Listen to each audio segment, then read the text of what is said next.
Out of the book question ಕೇಳ್ತೀನಿ. 18ಕ್ಕೆ RCB match ಇದೆ, CSK versus RCB. So ಎಲ್ಲರೂ ಒಂಥರ ಜಪ ಮಾಡ್ತಾ ಇದ್ದಾರೆ. ಸೊ ಏನಾದ್ರು ಬಡಿದಲ್ಲ ಕಪ್ ನಮ್ದಾಗಬೇಕು ಅಂತ ವಾಟ್ ಎವರ್ಸ್ ಅಂತ ಅಳ್ತಾ ಇದ್ದೀರಾ? ಎಮೋಷನಲ್ ಆಗ್ಬಿಟ್ರಿ? ಅಂದರೆ ಏನು ಹೇಳೋದು ಅಂತಲೇ ಗೊತ್ತಾಗಲ್ಲ.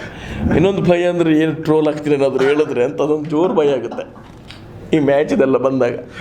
ಇಲ್ಲ ಸರ್, ನಮಗೆ RCBಗೆ ಆ್ಯಕ್ಚುಲಿ ನಂದು CSK ನನ್ನ ಫೇವ್ರೆಟ್ ಟೀಮೇ ನಿಜ ಹೇಳ್ಬೇಕಾದ್ರೆ. ಯಾಕಂದರೆ MS ಧೋನಿ ನಂಗೆ RCB ಎಷ್ಟು ಇಷ್ಟನೋ ಅಷ್ಟೇ CSKನೂ ಇಷ್ಟ.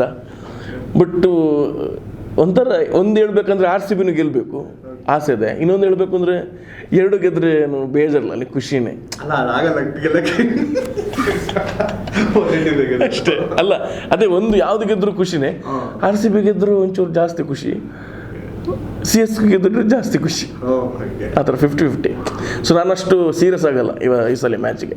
ಇಬ್ಬರು ನಮ್ಮವರೇ ಆಡ್ತಿದ್ದಾರೆ, ಆಡಲಿ, ಯಾರಿಗಿದ್ರು ಖುಷಿ ನಮಗೆ.